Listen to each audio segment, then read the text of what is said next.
The desert had a way of humming at night, a low metallic vibration that slipped through the sand and into the bones of anyone foolish enough to live out here. Aaron had grown used to it. He'd grown used to a lot of things, the heat, the isolation, the occasional lizard trying to chew through his generator cables, and the nightly arguments with his own equipment, which seemed to break down out of spite. But even he wasn't used to a burning starship falling out of the sky like an angry comet. He was calibrating a solar plate when the shockwave slammed into him and threw half his tools off the workbench. The plate clattered to the ground. He stared at the faint trail of smoke rising over the dunes. It wasn't every day the universe delivered something interesting within walking distance. He briefly considered ignoring it. Interesting usually meant dangerous, and dangerous usually meant expensive repairs. Then the ground rumbled again, as if reminding him he had no social life and should probably go investigate. He sighed, grabbed a scanner, and muttered, "If this is another exploding weather balloon, I'm moving to a different planet." Crossing the dunes wasn't easy, especially with sand constantly spilling into his boots. When he reached the crash site, he stopped short. The ship was huge, sleek, angular, and smoking from several ruptured vents. Something about its design made his scanner reboot in confusion. It hummed, sparked, and shut off entirely. "That's fair," he said. "I also don't know what I'm looking at." He approached cautiously, stepping over broken plating and scorched sand. A faint glow pulsed beneath a crushed section of hull. At first, he thought it was a power cell. Then the glow shifted, breathing like something alive. He dropped to one knee and brushed away debris. A woman lay half-buried under the fractured wing, armored chest rising and falling with shallow breaths. At a glance she looked human, pale skin, long hair streaked with silver, sharp features coated with dust and blood. But the pointed ears curving elegantly upward made everything inside him freeze. "Ah," he whispered. "A space elf. Why not?" Her eyes snapped open, blazing with a strange inner light. She reached for something at her hip, a weapon, probably, but her arm failed her. Her voice came out hoarse and furious. "Human. Do not touch me." "You're welcome," Aaron said. "I'll just leave you here to get roasted by your own engine heat." "Great plan." She tried to sit up, winced, and fell back with a choked breath. Pride radiated off her so intensely that he almost felt bad for interrupting her slow, dramatic death scene. Almost. He wedged a support rod beneath the wing and levered it upward inch by inch. The structure groaned ominously. She glared at him, as if being rescued were a personal insult.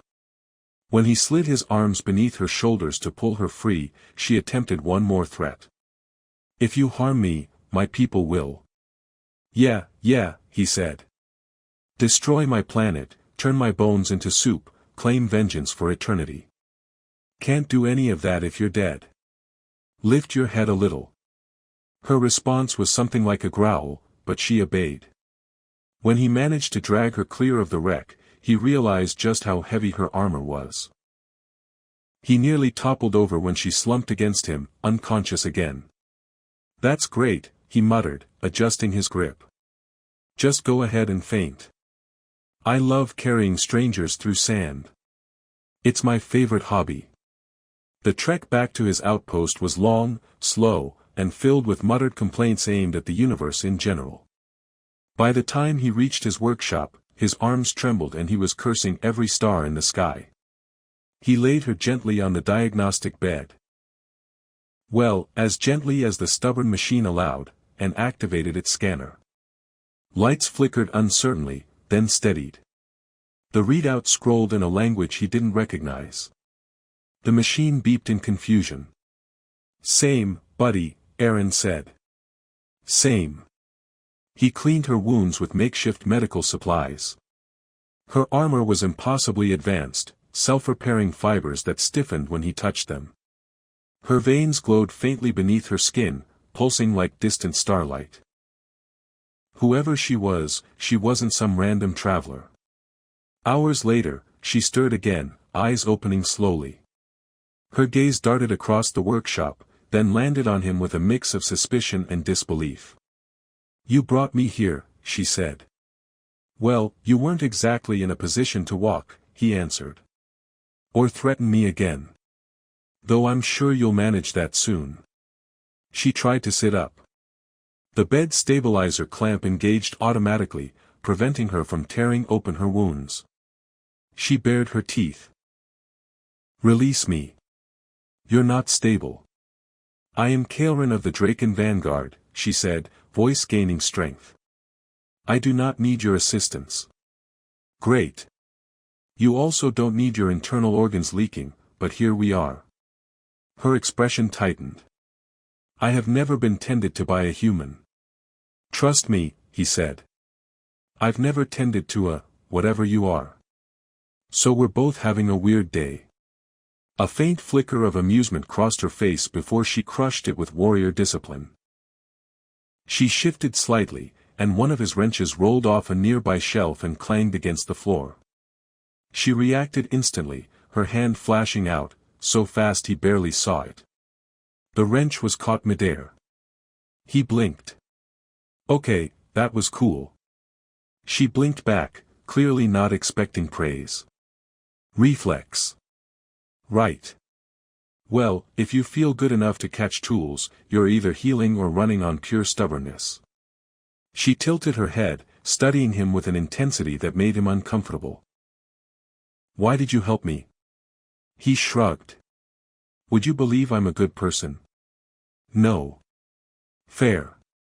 I also wanted to see what species you were before you melted into the sand." She almost smiled again. Almost. A sudden alert flashed across the workshop's perimeter display. Something was moving outside the outpost, multiple somethings, sleek and mechanical. Kaelrin's expression hardened instantly. "They found me," she whispered. Aaron turned to the display. "Friends of yours?" "They are hunters." "Ah," he said. "The friendly type, then." She reached for her armor, then winced as pain lanced through her. "You must hide me." "Hide you? Your 7 feet of sharp armor and attitude." "Human," she said sharply. "If they capture me, you will die." He stared at her. "Well, that's motivational." Outside, the desert hummed again, louder this time, deeper, like something ancient shifting beneath the dunes. Aaron took a breath, straightened his back, and tried to sound confident. "Okay. Let's see if we can keep both of us alive.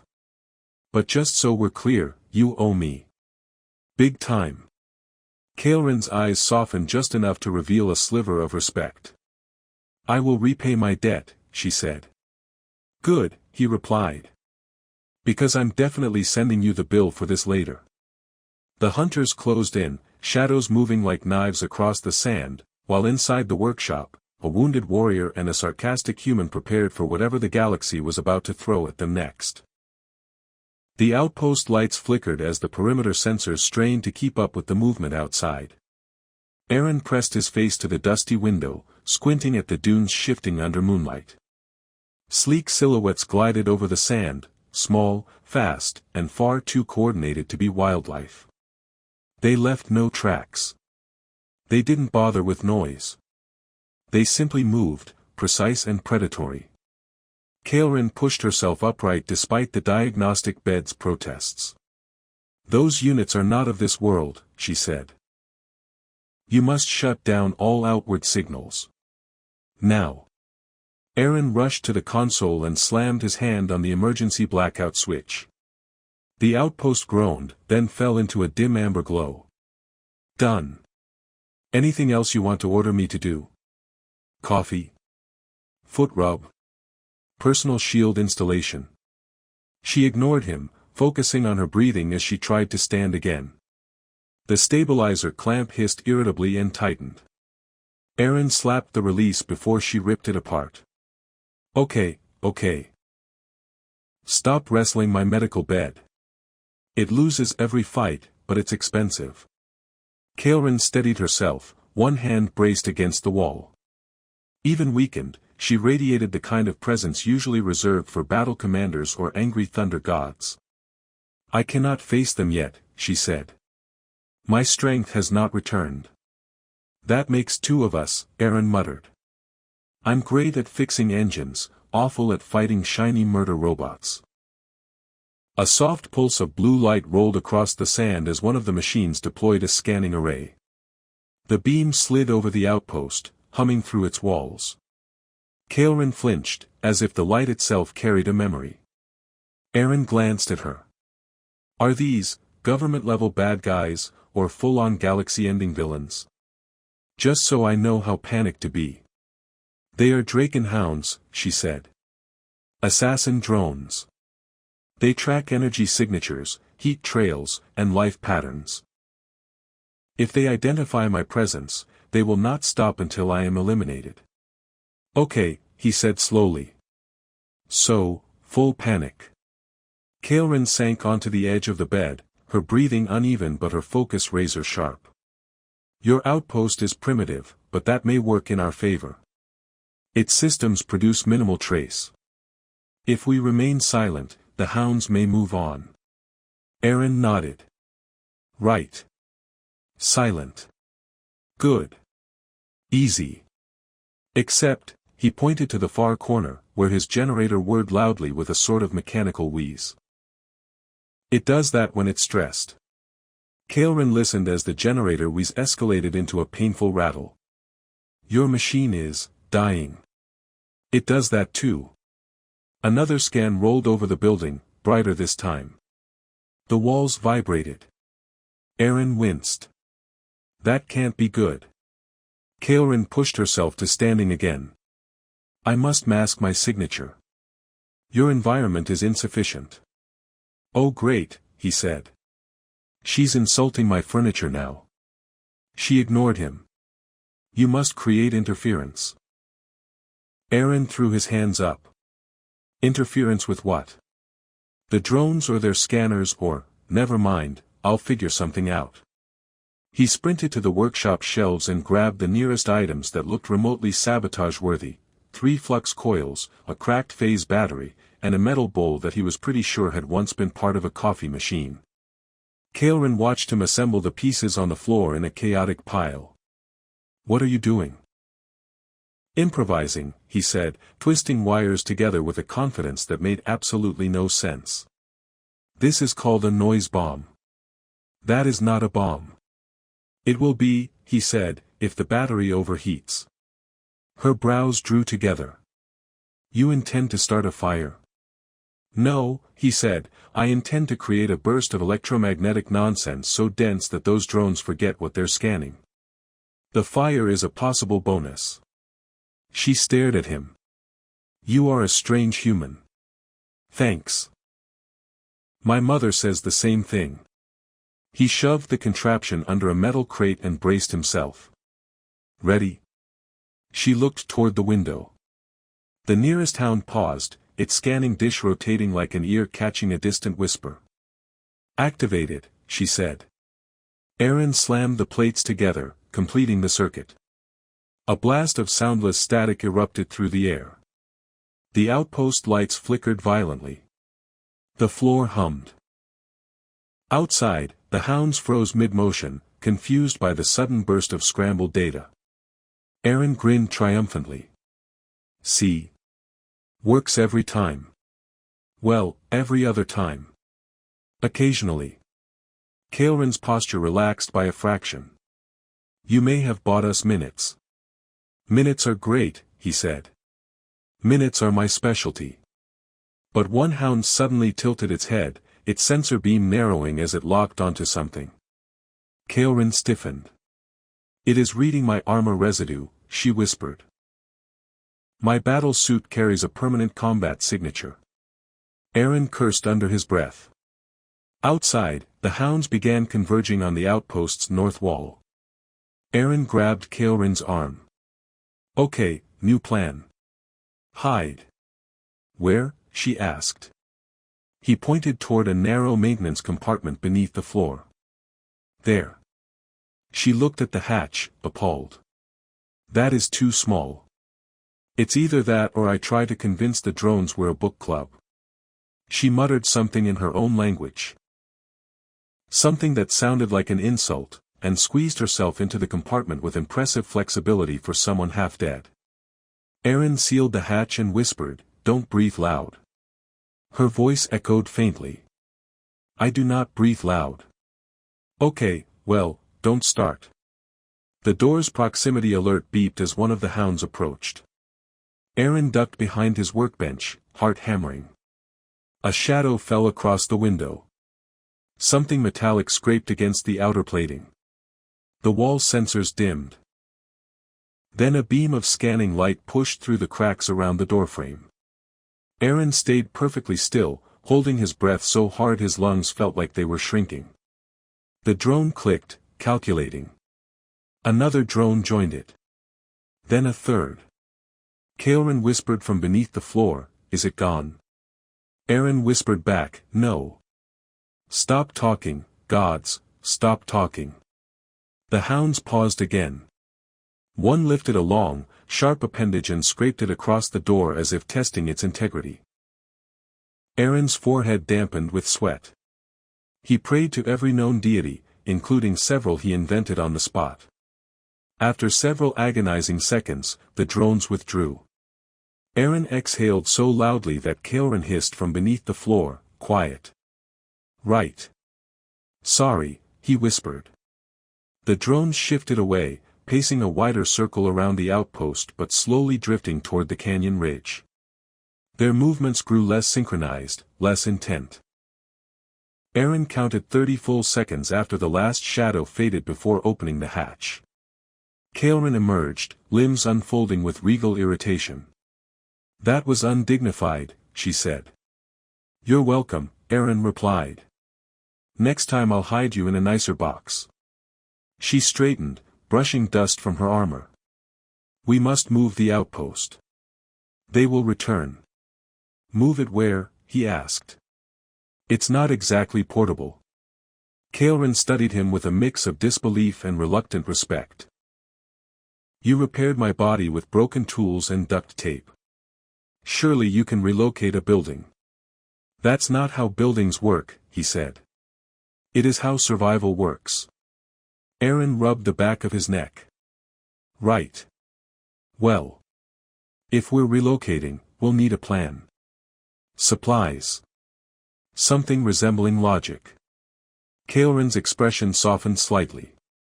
"We will plan. Together." He blinked at her. "Did you just say that without threatening me?" "It is possible," she said, "that I misjudged you." Erin grinned. "I get that a lot." She didn't smile, but the sternness in her eyes eased just a little. Then, as if remembering her title and reputation, she added, "Do not become arrogant. No promises." Outside, the desert grew still again. But something hung in the air, something heavy, electric, and unmistakable.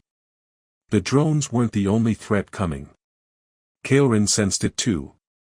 "The hunters found me," she said softly. "Others will follow." Erin sighed, staring at the cracked window and the night beyond it. "Fantastic.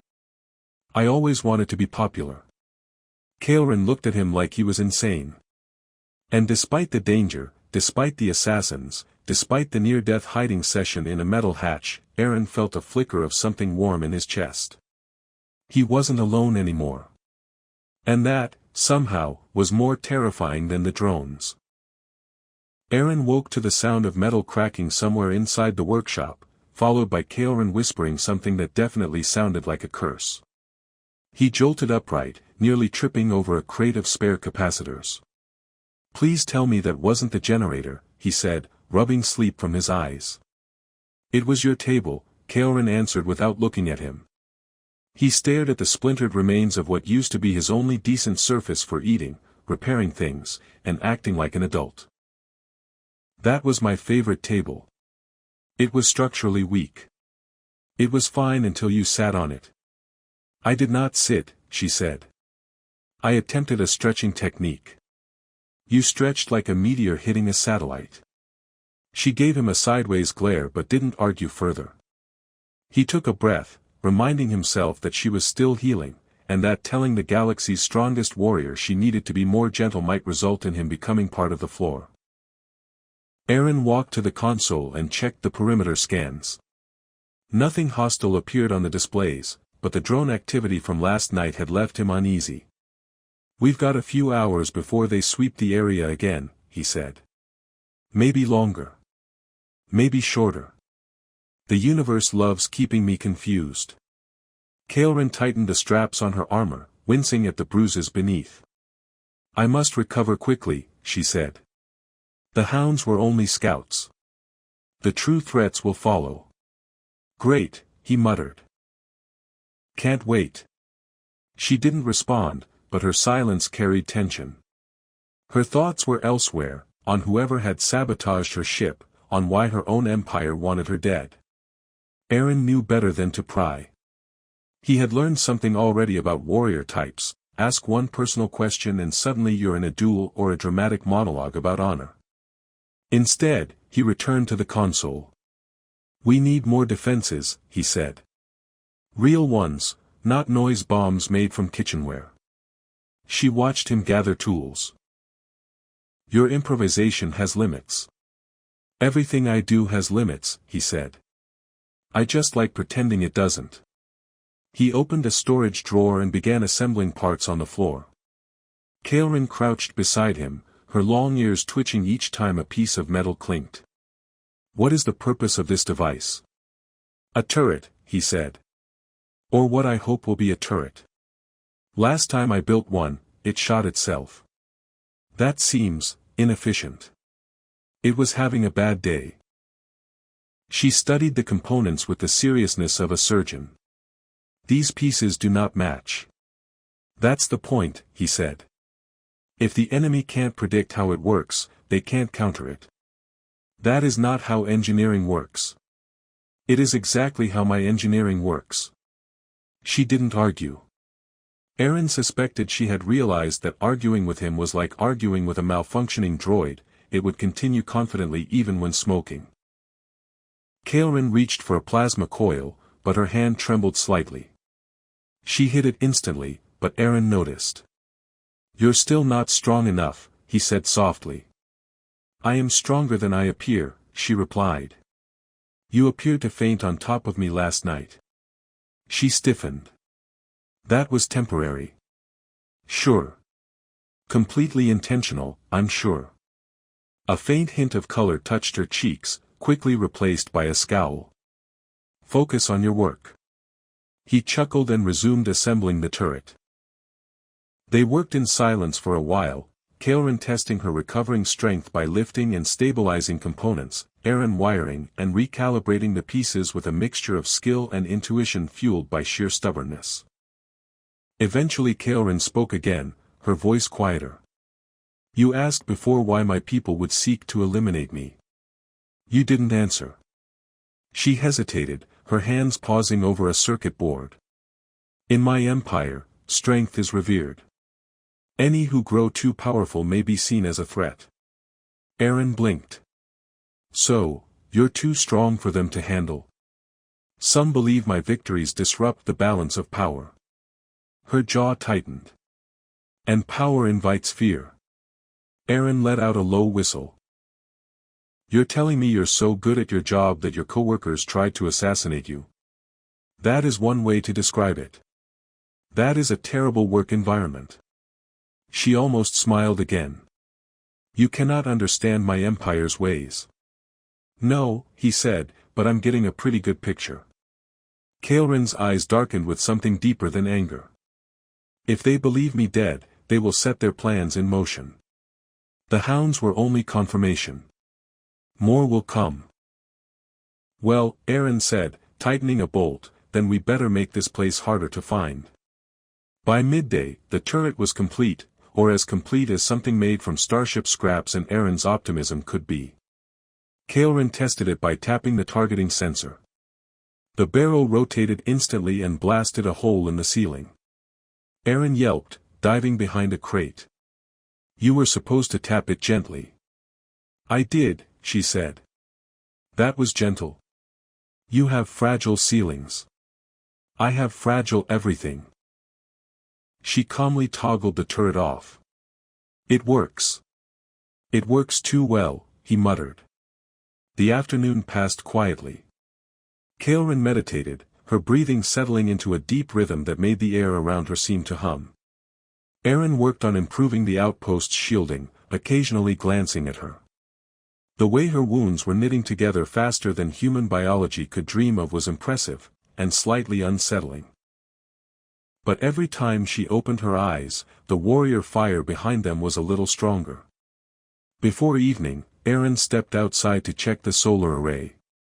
Kaelrin followed a few minutes later, moving carefully but steadily. The desert wind swept across them, warm and dry. You should rest, Aaron said. I have rested enough. You almost crushed my table this morning. I will compensate you. I don't think they sell my table anymore.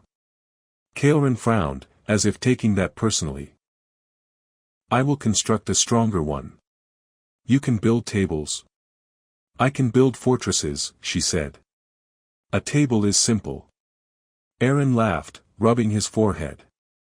Sometimes I forget you're basically a walking apocalypse. She tilted her head. Is that a compliment? Depends on the day. A flicker of movement broke the horizon, shadows darting across the dunes. Aaron stiffened. Kaelrin's ears twitched sharply. They return, she said. No hounds this time, Aaron murmured. Something bigger. The shadows grew in number, dozens, maybe more. Each one glided low to the ground, leaving faint trails of distorted heat behind them. Kaelrin closed her eyes briefly. They are scouts from the Dominion. You said the Dominion was bad. They are worse. Great. But instead of panic, Aaron felt a strange steadiness settle over him. The danger was real, close, overwhelming, but Kaelrin was standing beside him, her stance shifting into something confident, controlled, powerful. He glanced at her. You ready? Not fully, she admitted. But I am ready enough. Then we've got this, he said. She looked at him with something like respect, genuine, unforced, unexpected.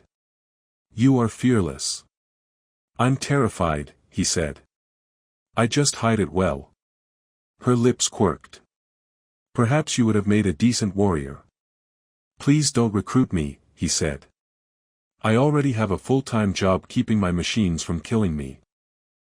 The first Dominion scout crested a dune, sensors glowing like violet stars. Aaron fired up the turret, Kaelrin steadied herself beside him, and for the first time since her crash, they stood shoulder to shoulder, not as rescuer and passenger, but as two people who somehow fit together in a way neither had expected. And when the enemy finally descended on the outpost, Aaron realized he wasn't fighting for survival anymore. He was fighting for her. And Kaelrin, for the first time in her life, was not fighting alone. The first Dominion scout didn't attack right away. It hovered above the dune, its lenses rotating to analyze the outpost like a disapproving parent judging the state of a teenager's bedroom. Aaron kept his finger on the turret trigger, silently begging the machine not to misfire again. Kaelrin stood tall beside him, one hand pressed lightly against her ribs where a bruise still throbbed beneath the armor. The scout emitted a shrill pulse, and Aaron flinched. Okay, that sounded like it hates us. It is marking our coordinates, Kaelrin said. Others will converge. Of course they will, Aaron muttered. Why would anyone ever show up one at a time like polite assassins? The scout's pulse intensified, sending shockwaves through the sand. Kaelrin stepped forward, eyes narrowing. I will draw its attention. You strike when it descends. Aaron grabbed her arm before she could leap. Hey, remember last time you tried to do something heroic? You collapsed on my floor and I had to drag you like a sack of wet armor. That was before. You're still recovering. She lifted her chin. I am Kaelrin of the Draken Vanguard. I do not hide from my enemies. But you should, Aaron said. Just temporarily. For strategic reasons. Like, tactical hiding. Her expression suggested she found the concept offensive on a spiritual level. Before she could argue, the scout barreled downward, engines shrieking like tearing metal.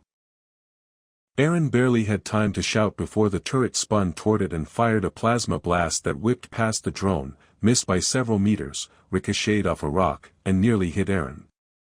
He dove behind Kaelrin. "It's aiming for me again."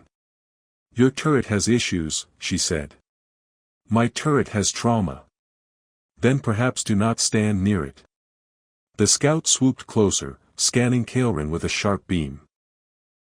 She stood unmoving, her stance shifting into something that felt like calm thunder before it breaks. With one sharp motion, she flung a piece of metal debris upward. It struck the scanner head, causing the drone to screech and spiral. Aaron blinked. "Did you just throw that thing like a baseball?" "I calculated the angle.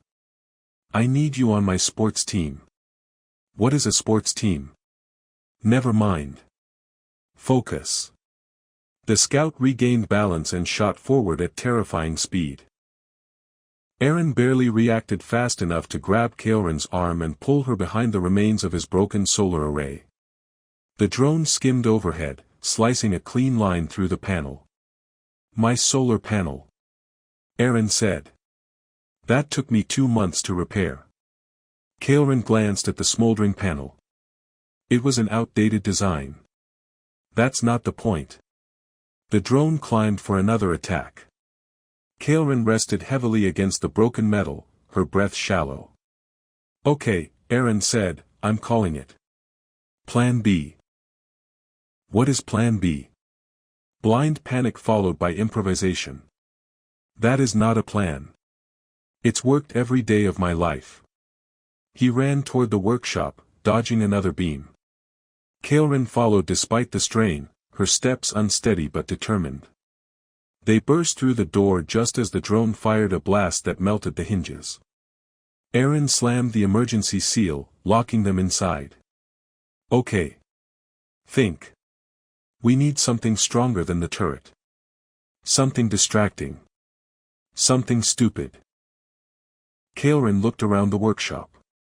"Your workshop contains only broken tools and strange inventions." "Exactly," Aaron said. "Perfect." He began digging through crates, tossing out objects Kaelrin couldn't begin to identify. Eventually he held up a spherical device covered in scorch marks. "This," he announced, "is a destabilizing capacitor. It appears damaged."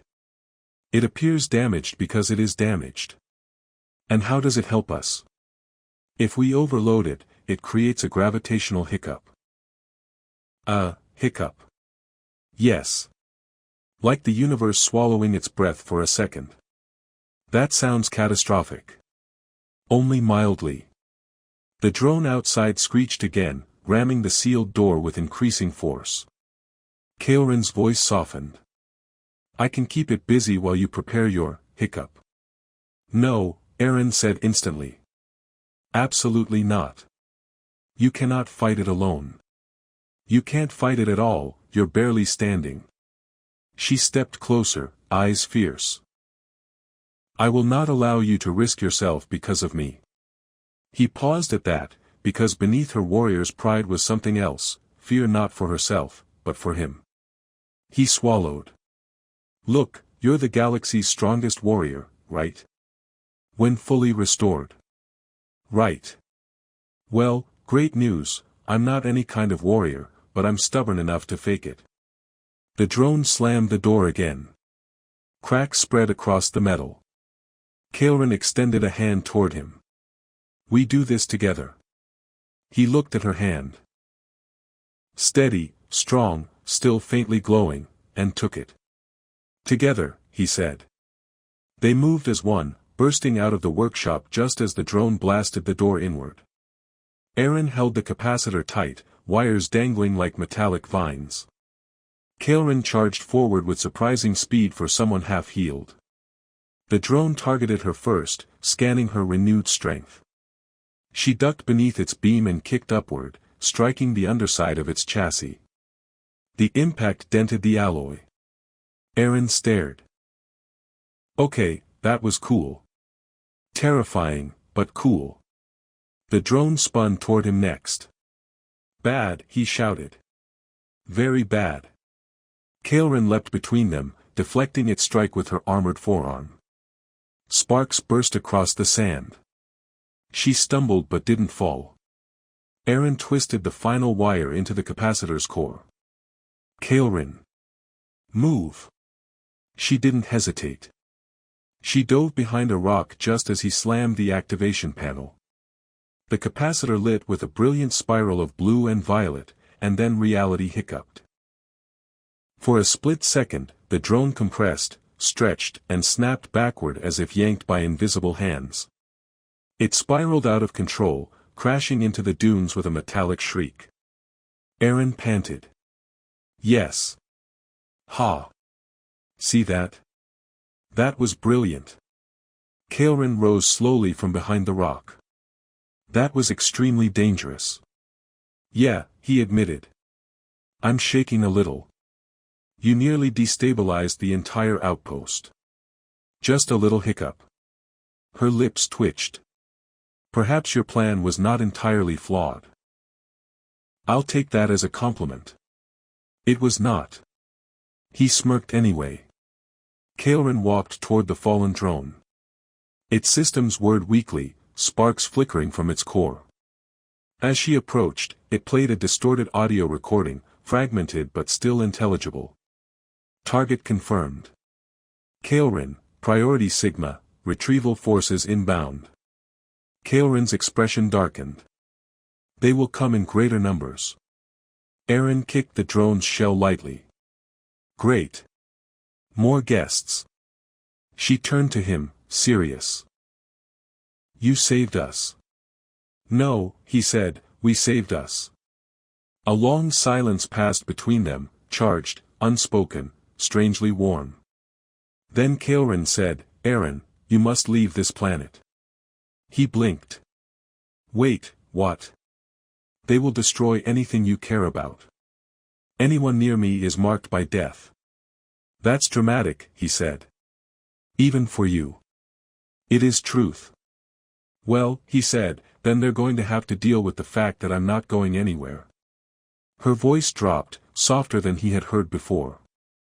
Why? Because, he said, I don't let my friends die alone. Something shifted in her eyes, something fragile and fierce all at once. She stepped closer, just slightly. You are unusual. So I've been told. But the moment was interrupted by a low rumble across the horizon, deeper and heavier than the scouts from before. Kaelrin looked toward it, her face tightening. That is no drone, she said. Aaron felt the vibration under his feet. What is it? She drew a breath. A Dominion strike vessel. Like, a big one? Yes. How big? She glanced at him. You will see. The rumble grew louder, the sky darkening with the shape descending from the clouds. Aaron exhaled slowly. Okay, he said. New plan. Kaelrin raised a brow. Your plans concern me. Don't worry, he said. This one is even stupider. And despite everything, the danger, the fear, the massive warship dropping out of the sky, Kaelrin smiled. Barely, but undeniably. The strike vessel tore through the clouds like a descending titan, its shadow swallowing the dunes and the outpost in one sweeping pass. Aaron stared at it, jaw slack. Okay, he whispered. That is too big. That is ship-sized disrespect. Kaelrin didn't answer. Her eyes fixed on the vessel with the grim recognition of someone facing the inevitable. The Dominion has committed full resources, she said. They expect to retrieve my body. Well, joke's on them, Aaron muttered. You're not a corpse today. The vessel landed with a thunderous impact that shook the sand into ripples. Its hatch opened slowly, like a mechanical maw revealing its prey. Soldiers emerged, tall, armored, synchronized in their movements. Their weapons glowed with energy lines that made Erin's bones buzz. Kael'ren's hand hovered near her side, where her blade should have been. Erin saw the flicker of frustration. "Wait here," he said. "No," she replied. "I'm not arguing," he insisted. "Just wait here for 1 minute." She frowned, but there was no time to protest. The soldiers were advancing. Erin sprinted into the workshop, rummaging through crates until he found what he needed: a long metal rod, a cracked energy cell, and a power switch that had been broken for 3 years but somehow still functioned when kicked. He welded the cell into place, wrapped it in stabilizer cloth, and sprinted back out. Kael'ren blinked at the thing in his hands. "What is that?" "A stick." "That is not a weapon." "It is today." He shoved it toward her. She accepted it reluctantly, and when the cell pulsed to life, the rod vibrated with a shimmering field of energy that crackled along its length. Her eyes widened. "This is unstable." "So are you," he said. "Perfect match." The first Dominion soldier charged. Kael'ren stepped forward, swinging the improvised weapon with a force that sent a shockwave through the air. The soldier flew backward, armor sparking. Erin pointed proudly. "See? Works." "It should not work," she said, turning to face the next wave. "Yet it does. That's the motto of my entire life." More soldiers poured out of the vessel, dozens, then more. Kael'ren met them head-on, her movements fluid, sharp, almost graceful. Each strike landed with a resonant hum from the unstable rod. Sparks lit the night like distant stars. She was still weakened, her balance not perfect, but something inside her reignited. A fierce strength that had been buried beneath exhaustion and betrayal. Erin rushed around her, not fighting so much as distracting enemies with gadgets that probably violated 20 safety laws. At one point he lobbed a plasma lantern that overcharged midair and exploded in a burst of harmless confetti-like sparks. "It was supposed to blind them," he shouted. "You blinded yourself," Kael'ren replied. "I said it was supposed to." One Dominion commander stepped forward, larger than the others, armor etched with sharp glowing symbols. His voice rumbled like machinery grinding metal. "Kael'ren of the Draken Vanguard. You are ordered to surrender." She raised her chin. "I do not answer to traitors. You are a threat to the Empire. Your fear does not define my worth." The commander lifted his weapon. Erin stepped between them before Kael'ren could stop him. "Hey," he yelled. "Leave her alone." Kael'ren grabbed his arm, pulling him back. "Erin, do not." But the commander turned his weapon toward Erin. Kael'ren moved faster than thought. She struck the front of the weapon, shattering its emitter. Sparks rained across the sand. "You will not harm him," she said. The commander paused, not because of the damage, but because of the tone. "You protect this human." Kael'ren tightened her grip on the rod. "He saved my life. Twice. And he shows more honor than those who claim to lead." Erin blinked. "Wow. That might be the nicest thing anyone has ever said about me. And also terrifying." The commander stepped back. "Then you are compromised." Kael'ren struck again, swift, decisive. The commander fell, armor dented, weapon disabled. The remaining soldiers hesitated. Kael'ren straightened, raising the crackling rod high. "Tell the Dominion, Kael'ren lives. And she will return, not as a weapon, but as judgment." The soldiers exchanged uneasy glances. One finally barked a retreat order. They fled back into the vessel. The engines roared, lifting the titan of a ship into the sky. Within moments, it vanished through the clouds, leaving only silence behind. Erin collapsed onto the sand, breathing hard. "We won," he said. "Somehow. Probably by accident." Kael'ren lowered the rod slowly. Her expression softened in a way he had never seen. "No," she said. "We won because of you." "Me?" He laughed weakly. "I just threw kitchen appliances at them." "You stood beside me," she said. "Even when death was certain." He shrugged. "I'm not great at running away." "You have grown," she said. "When I first met you, you feared even my presence." "I still fear your presence," he said. "Just, in a different way." She stepped closer, studying his face with an intensity that made his heart stumble. "There is something you must understand," she said. "Before you saved me, I fought alone. I trusted no one. I survived by strength alone. But you—" Her voice faltered for the first time. "You reminded me that life is more than survival." Aaron swallowed. "I didn't mean to. Intent is irrelevant. Impact remains." A gentle wind swept the dunes. The world felt strangely quiet, as if holding its breath. Kaelin extended her hand to him, not in command, not in expectation, but in something like gratitude. "I will return to my empire," she said. "I must confront those who sought my death. I cannot run from my own name." Aaron nodded, though something in his chest tightened. "Yeah," he said softly. "I figured." She stepped even closer. "But hear me, Aaron of the Desert Outpost, you changed the path of a warrior feared across the galaxy. I do not forget such things." He tried to smile. "So, what now?" She looked toward the horizon, where her repaired ship awaited. "Now, I restore balance. And when the Empire is stable, when the traitors are removed, perhaps I will return." He raised a brow. "You promise?" Her long ears angled slightly, a gesture he had learned meant sincerity. "I do." He offered his hand. "Then I'll be here. Trying to fix everything you broke." She placed her hand in his, warm, strong, steady. "I will build you a new table," she said. "That's the part that finally gets an emotional reaction out of me." Her laugh, quiet and rare, echoed across the sand. Together they walked toward her ship.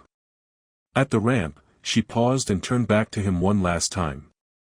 "Farewell, Aaron. See you later, Kaelin." She boarded the vessel. Engines ignited, casting long shadows across the dunes.